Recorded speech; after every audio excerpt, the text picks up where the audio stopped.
Hello, everyone. Welcome to another episode of the Paranormal Mystic Podcast. I am your host, Chrissy, and I'm here to talk about all things horror, macabre, cryptids, and everything in between.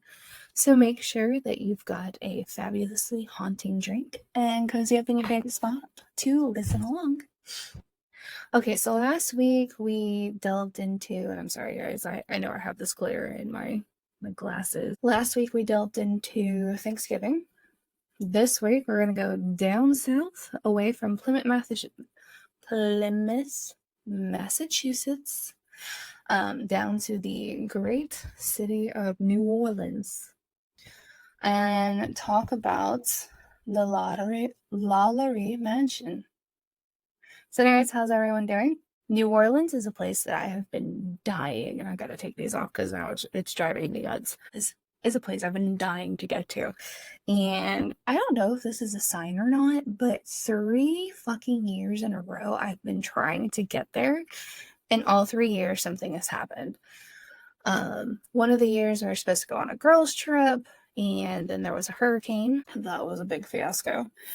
Let's see, what was another one? I know there was an anniversary trip my husband and I were trying to plan, and our car broke thoroughly. And we had to borrow my parents, and instead we went to St. Augustine, which is still a nice, home away from home for us. And there was one other time, and I can't remember. Was it another girls' trip? I can't remember. But anyways, I know like 3 times now I've tried to go there, and all 3 times it's been like, no, bitch, stay home. Stay in Florida. Go somewhere else. So anyways, so I live vicariously. Through other people, through movies, TV shows, stories. So anyways, like I said, today we're going to be talking about the LaLaurie Mansion. And yeah, so if you're an American Horror Story fan or like to watch it, The Coven season 3, you meet Madame LaLaurie, played by Kathy Bates. Fabulous fucking season, highly recommended. There have been a few broadcasted ghost paranormal investigations in the LaLaurie Mansion. I do know of Portals to Hell with Katrina and Jack. I cannot, for the life of me, remember if Ghost Brothers or Ghost Adventures went in there. Later on, I'm going to look it up and we'll just find out together, right? So anyways, let's go over the history of LaLaurie Mansion on top of the history of the terrible fucking woman that she was. And then we'll go over the ghost stories, right? Right? Yeah? Seems like a plan. So anyways, so let's go into Miss Delphine. Let's see. Delphine LaLaurie. Right? So Marie Delphine McCarthy, she was born March 19th, 1787, died December 7th, 1849, that they know of. She is most commonly known as Madame. Oh, I'm not good at this. Yeah. So she was married 3 times. Obviously, her what we all know her as now is Madame LaLaurie. She was a New Orleans socialite and a serial killer who was believed to have tortured and murdered her slaves in her household. Born during the Spanish colonial period, LaLaurie married 3 times in Louisiana and was twice widowed. So honestly, kind of sounds like a Black Widow if you ask me. She maintained her position in the New Orleans Society until April 10th of 1834, when rescuers responded to a fire at her Royal Street mansion. They discovered the bound slaves in her attic, who showed evidence of cruel, violent abuse over a long period of time. LaLaurie's house was subsequently sacked by an outraged mob of New Orleans citizens, and she escaped to France with her family. Ooh. The mansion is traditionally held to be LaLaurie's. The mansion traditionally held to be LaLaurie's as a landmark in the French Quarter, in part because of its history and its architectural significance. However, her house was burned down by the mob, and the LaLaurie Mansion at 1140 Royal Street was rebuilt after her departure from New Orleans. Let's see. She was born Marie Delphine McCarthy. She was born in New Orleans, Spanish Louisiana, March 19, 1787, as one of 5 children. Let's see. Her father brought the family to New Orleans from Ireland around 1730 during the French colonial period. And her mother was known as the widow Le Comet, as her marriage to her father, LaLaurie's father, was the second. Both of her parents were prominent in the town of the Europeans' Creole community. Her uncle, by marriage, was the governor of the Spanish-American provinces in Louisiana and Florida during 1785 and 1791. And her cousin was also the mayor of New Orleans from 1815 to 1820. She was only 4 years of age when the Haitian Revolution erupted in 1791, something that made slaveholders in the United States and the Caribbean very afraid of the resistance and the rebellion among the enslaved. Delphine's uncle was killed in 1771 by his own enslaved people, and the revolution had inspired the local Mina conspiracy in 1791, and another conspiracy in 1794, and in 1811, the German Coast Uprising, all of which caused many slaveholders to abuse the enslaved even more harshly out of fear of insurrection. So, like I said, she was married 3 times. Her first time was in 1800 at the age of 13. She married a high-ranking Spanish royal soldier, and in 1804, after the American acquisition of what was then again a French territory, Don Raymond had been appointed to the position of Consul General for Spain in the territories of Orleans. He was called to appear in the court of Spain while en route to Madrid with Delphine, who was pregnant at the time. Don Raymond suddenly died in Havana. A few days after his death, Delphine gave birth to his daughter Marie Borja, nicknamed Borquita. The widowed Delphine and her child returned to New Orleans. Second marriage and death of her next husband. In 1808, around 21, she married again to Jean, a prominent banker, merchant, lawyer, and legislator. At the time of the marriage, Jean had purchased the house at 409 Royal Street, New Orleans, for the family. That will later be known as Villa. I'm going to say Blanc. We're going to go for Blanc. Blancu. So she had 4 children by him: Marie-Louise, Louise-Marie, Marie-Louise Jean, and Jean-Pierre. And this husband died in 1816. So her third and final marriage happened in 1825. She married her third husband, physician Leonard Louis Nicholas LaLaurie. Oh my God, these people have the longest fucking names. He was 15 years her junior. In 1831, she got the property at 1140 Royal Street, which she managed in her own name with little involvement of her husband. In 1832, she had the 2-story mansion built there, complete with attached enslaved quarters. She lived there with her third husband and 2 of her daughters, and maintained central position in the New Orleans society. Marriage showed signs of strain. However, in November 16th of 1832, Delphine petitioned the first judicial district court for a separation from bed and board of her husband, in which Delphine claimed that LaLaurie had treated her in such a manner as to render their living together unsupportable. Claims in which her son and 2 daughters had confirmed from her previous marriage. The separation does not seem to have been permanent, as Dr. LaLaurie was present at the Royal Street house in April 10th, 1834, the day of the fire. So, accounts of Delphine LaLaurie's treatment of her enslaved between 1831 and 1834 vary.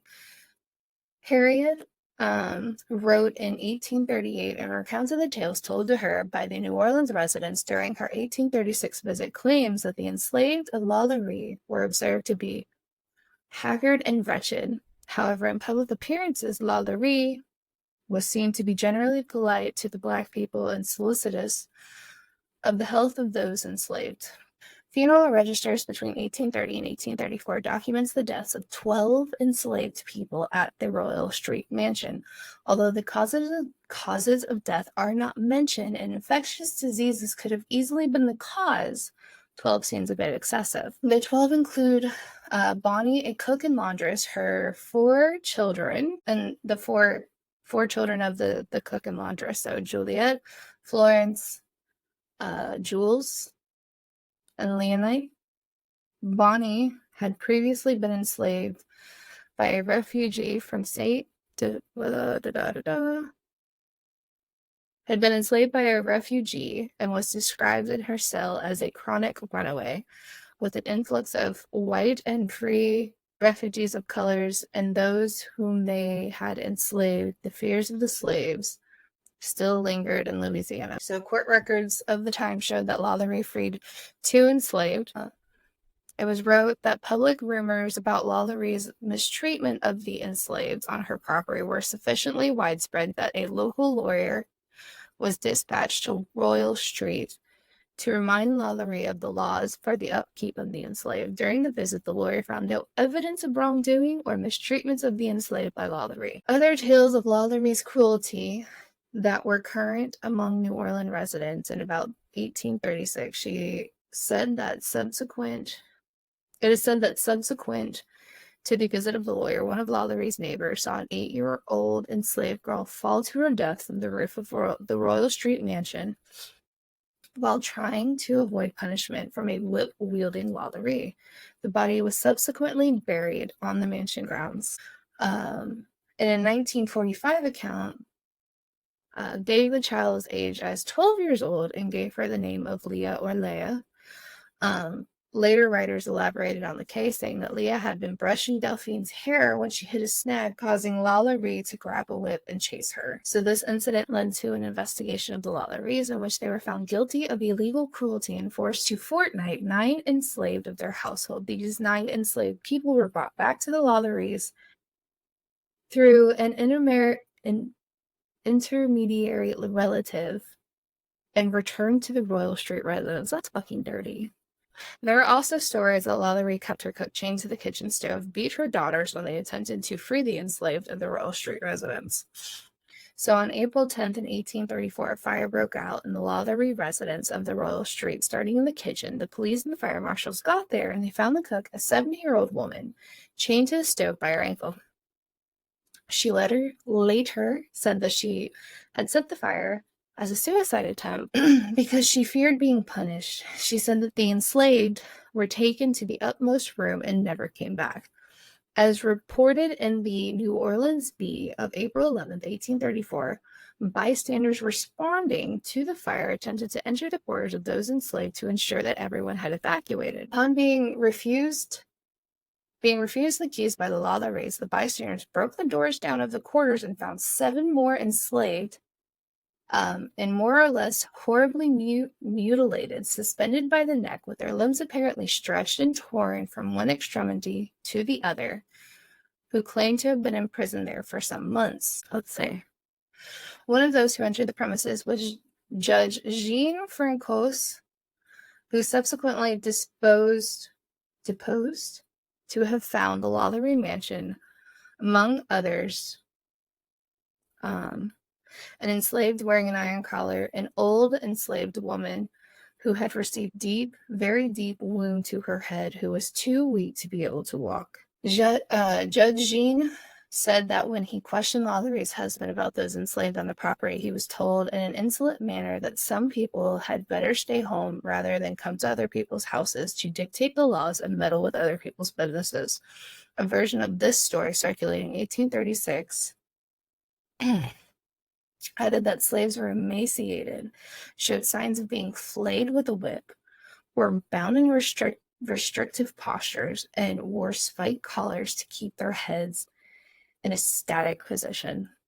The discovery of the abused slaves became widely known, and a mob of local citizens attacked the residence and demolished and destroyed everything upon which they could lay their hands on. Good for fucking them. A sheriff and his officers were called upon to disperse the crowd, but by the time the mob had left, the property had sustained major damage, and there was scarcely anything remaining but the walls. The enslaved were taken to a local jail where they were available for public viewing. The Bee reported that by April 12th, up to 4,000 people had attended to view the slaves to convince themselves of their suffering. Are you fucking kidding me? The Pittsfield Sun, citing the New Orleans Advertiser and writing several weeks after the evacuation of the LaLaurie's quarters of enslaved, claimed that 2 of the enslaved were found in the mansion had died since their rescue. It was added, "We understand that in digging the yard, bodies have been desecrated and condemned. Well, in the grounds of the mansion have been uncovered. Others, particularly of a child, were found." The claims were repeated in a book in 1838 called Retrospective Western Travel, where there were a number of unearthed bodies, including 2 bodies at 2, including Leah. Sorry guys, it's quiet. Okay. LaLaurie's life after 1834. The 1834 fire is not well documented. It is found that in 1838 that LaLaurie fled New Orleans during the mob violence that followed after the fire, taking a coach to the waterfront and traveling by schooner to Mobile, Alabama, and then to Paris. Let's see. By the time anyone visited the Royal Street Mansion in 1836, it was still unoccupied, badly damaged, with gaping windows and empty walls. So while Delphine was living in exile in Paris with her mother and 2 sisters, Pauline and Laure, her son Paulin wrote on August 15, 1842, to his brother-in-law, Augustine, stating that Delphine was serious about returning to New Orleans and had thought about doing so for a long time. He also wrote in the same letter that he believed his mother never had any idea about the reason for her departure from New Orleans. Despite Delphine's bad mood and her determination to return to New Orleans, the disapproval of her children and other relatives had apparently been enough for her to cancel her plan. So there's nothing really clear about her death. There's a story that she had died in France in a boar hunting accident. In the late 1930s, there was another one who stated that there is a copper plate in Alley 4 in the cemetery of the St. Louis Cemetery No. 1 in New Orleans that has an inscription that reads Madame LaLaurie. Talks about her death there. According to French archives of Paris, however, LaLaurie died on December 7th, 1849 at the age of 62. So while this mansion technically, the original mansion did not survive, the impressive mansion at 1140 Royal Street on the corner of Governor Nicholas Street, in case anyone wants to know, formerly known as Hospital Street, commonly referred to as the LaLaurie House or the Haunted House, is not the same building that was inhabited by LaLaurie. When she acquired the property in 1831 from Edmund, the house was already under construction and finished for LaLaurie. Okay. All right. So let's give some pop culture to this. Let's give some folklore to this, and then we'll go into the ghost stories because that's why we're here, right? So like I said, in pop culture, Kathy Bates is probably the most known actress to have portrayed her in American Horror Story, The Coven, season 3. Sorry, guys. There is a serialized science fiction novel unsung by writer Scott Alexander. LaLaurie is mentioned as being in the nicest part of hell, reserved for the worst sinners, along with Hitler.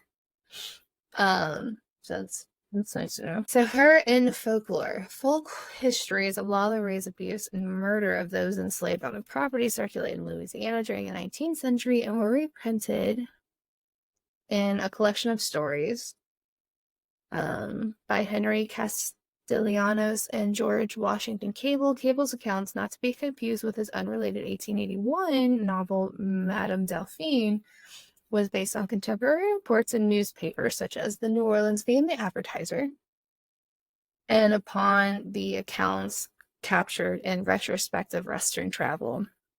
Yeah, it says all synthesis, dialogue, and speculation. After 1945, accounts of the enslaved by the LaLauries became more explicit. There was a writing called Ghost Stories of Old New Orleans in 1946 that alleged that LaLaurie had a sadistic appetite that seemed never appeased until she inflicted on one or more of her enslaves some hideous form of torture, and claimed that those who responded in the 1834 fire had found male enslaved, stark naked, chained to the wall with their eyes gouged out, their fingernails pulled off by their roots. Others had their joints skinned and festering, great holes in their buttocks where the flesh had been sliced away and their ears hanging by shreds, their lips sewn together, intestines were pulled out and knotted around their naked waist. There were holes in the skulls where a rough stick had been inserted to stir the brains. So yeah, there were no sources cited for these claims, and they weren't supported by any primary sources. Story was further embellished in Journey into the Darkness, Ghost and Vampires of New Orleans in 1998. The operator of a New Orleans ghost tours business. So there was several more explicit details of the discoveries allegedly made by rescuers during the 1934 fire, which included a victim who obviously had her arms amputated. Ooh. Here it's like all over the place. A victim who had her arms amputated and her skin peeled off in a circular pattern, making her look like a human caterpillar, and another who had her limbs broken and reset at odd angles so she could resemble a human crab. Once again, these weren't really sourced, and they couldn't find anything to support it. Okay. Let's move on, because that was a lot. Fucking terrible woman, terrible family, honestly, because, yeah. So, let's see. So going to like haunted history tours, and sorry guys, I'm about to take a swig of a drink. So it is said that the enslaved spirits tormented by Madame LaLaurie refused to leave the mansion, and their anguished cries echoing through its halls after sunset. Visitors report a heavy, oppressive atmosphere in certain areas of the house, sudden drops of temperature, and inexplicable sounds that echo with pain from the past. Paranormal investigators have captured, there's like a shit in my mouth. Put into fat area. Sorry. Sudden drops in temperature and explicit sounds with echo that pain, with the pain of the past. Paranormal investigators have captured ghostly voices and specters in photos, further fueling the mansion's reputations as being one of the most haunted places in New Orleans. Many who passed by the mansion claim to see apparitions in the upper windows, their silhouettes flickering in the moonlight. Others have reported hearing chains rattle and feeling unseen hands brush against their skin. These chilling encounters give credence to the belief that the spirits of those tortured at the hands of Madame LaLaurie are yet to find peace. Let's see. There's tons of ghost tours that happen there. So let's see if anyone has anything. This looks like tapping. I have one more. I think that's the same way. That sucks. Sorry. Here it goes. Terrible. Alright. So soon after the fire, this house was, mansion, was converted into an apartment complex, and a tenant was murdered. However, the unusual nature of his death suggested ties to the paranormal activity. Even scarier, in the mid-19th century, the LaLaurie Mansion functioned as an all-girls school where students often experience bizarre and random physical results. Today, the LaLaurie Mansion is as stately as it is scary and remains to be the iconic New Orleans landmark. See? But then I sent up shared it. Okay, guess not. Sorry guys, thought I had some. Okay, I have to put my glasses on because it's too late. Okay, so going back to the time that it was back to the time when it was apartments. Okay, there we go. That's what I was trying to find. But all right. So in 1894, a tenant who lived in the LaLaurie mansion, as I said, the mansion was converted into apartments, was brutally murdered in his room. He found his belongings ransacked as if someone had gone through them. The police assumed that he was the victim of a robbery, even though nothing of value was found missing. An interesting account regarding this murder deals with the police interviewing neighbors about his disappearance. One of his friends claimed that he was having trouble with sprites in his house. His friend wrote it off as his imagination running wild. But he did say something interesting. He claimed that his friend told him that there was a demon in the house who was not going to rest until he met his end. Which the man did in this house. Is it possible that at least some of the ghostly phenomena can be a result of the brutal murder? It certainly is possible. However, no one will know for sure until the real paranormal investigation team, until a real, that's kind of a slap in the face there. Until a real paranormal investigation team can investigate this location. Only then, by communicating with the dead who still reside here, can we hope to get to the bottom of the truth of the ghost of the LaLaurie mansion. Okay. Now we're moving to when it turned into an all-girls school. So the LaLaurie mansion, for a very brief time, was also a school for all girls during the mid to late 19th century. At first, it had been one of the few mixed schools in the city of New Orleans, but politics during the Reconstruction era were convoluted, and surely enough, soon after, the school at 1140 Royal Street was converted into strictly an all-girls African-American primary school. Within a short amount of time, reports of physical assaults came to light. We know that young girls would approach their teachers, tears streaking down their faces, with their sleeves rolled up. The exposed flesh of their forearms were scratched and bruised. Who did this to you? The teachers would demand. The answer was always the same. That woman. But these girls were young enough to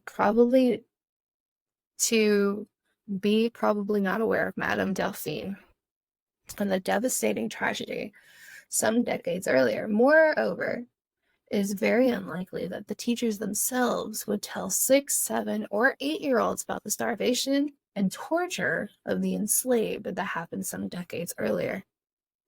One must wonder if the young girls were playing pranks on each other, or if their claims that some phantom woman had scarred them was true. No memoirs exist from this period, just a scattering of these accounts.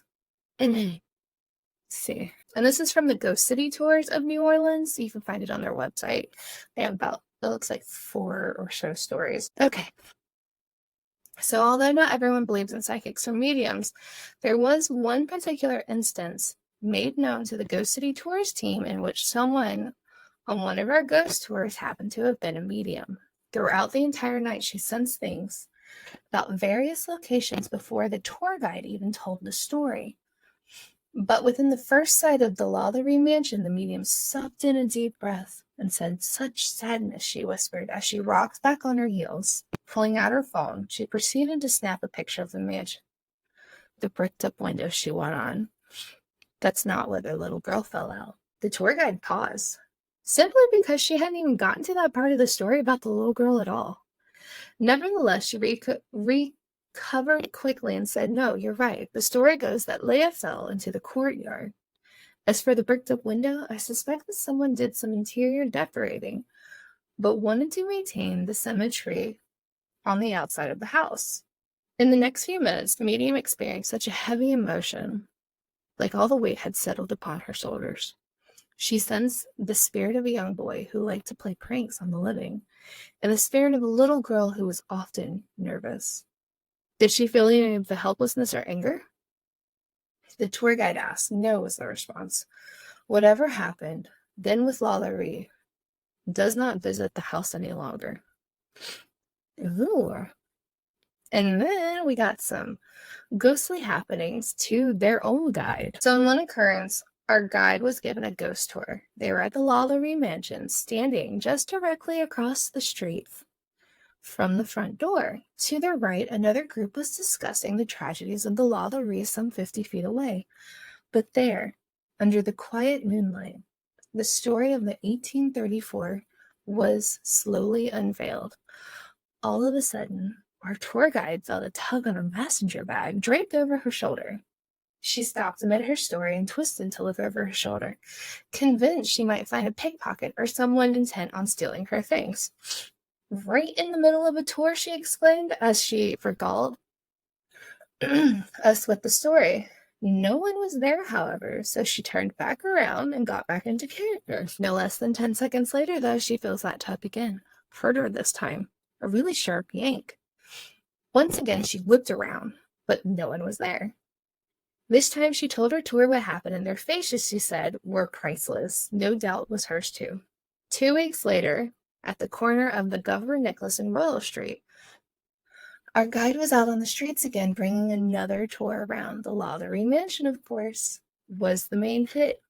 She had positioned her group under a set of streetlights, burnt out for weeks. She launched into the story, but the minute she said the name Leah, the lamps flickered on. Everyone in the group paused, a few yelping in delight. The guide went on with the show. When she said the name Leia again, those same lamps blew out. The light was gone. Yeah. Getting crazy. Yeah. I mean, so if you don't know much about the mansion, Nicholas Page did purchase it in 2009, and then he soon lost it after, it's not funny, but soon after bankruptcy. Let's say. There was an oil tycoon from Texas who also bought there, only from about 2012 to 2013. And yeah, I mean, that's what we got here, guys. Oh, you just heard my glasses. Yeah, I mean, what do you think? She's a fucking terrible goddamn person, for sure. Would you check out her house? I don't know if I would check out her house, to be fair, because I don't know. Granted, it's not really her house anymore. It burned down, and now it's just a new house with scary shit happening. So yeah, tell me what you think. Have you been there? Have you experienced New Orleans? I haven't experienced New Orleans. If you have experienced New Orleans, can you kind of tell me where to go? When's the best time to try and go there? I've tried like 3 different times at 3 different separate times of the year, and still, this city is like hell-bent on keeping me out, I'm pretty sure. So yeah, so that concludes this episode. I hope you enjoyed it. As I said, if you've been there, let me know. If you have done any of the ghost tours, or if you've stayed anywhere haunted, because that was the other thing I was trying to do during the anniversary trip. I was trying to play with my husband. We were going to stay at a haunted hotel, and that was fucking exciting. But anyways, oh, you know what? That was the 3rd time. Twice my husband and I tried to go, and the first time was the car issue. The first time was COVID. City shut down. Well, the state shut down, basically. The world shut down. And then the second time he and I tried to go was for our anniversary, and our car broke. And then obviously the girls tripped the filter because of a hurricane. Go for planning. Anyways, yeah, so if you have been there, tell me how it was. Tell me where you stayed. Tell me what you experienced. Did you do any of the haunted tours? What do you recommend? Food. Fucking love food. Let me know. Anyways, I'm totally getting off subject here. Like I said, this concludes this episode. I hope you enjoyed everything that was shared. Make sure to like, follow, subscribe, and share this podcast, whether it's on YouTube, Spotify, Apple Podcasts. You can listen to it, watch it. Connect with me on Instagram at the Paranormal Misfit Podcast. You can also shoot me an email at the Paranormal Misfit Pod at gmail.com. And if you really did enjoy the episodes or would like to support the podcast, please feel free to buy me a coffee at buymeacoffee.com/paranormal MFP.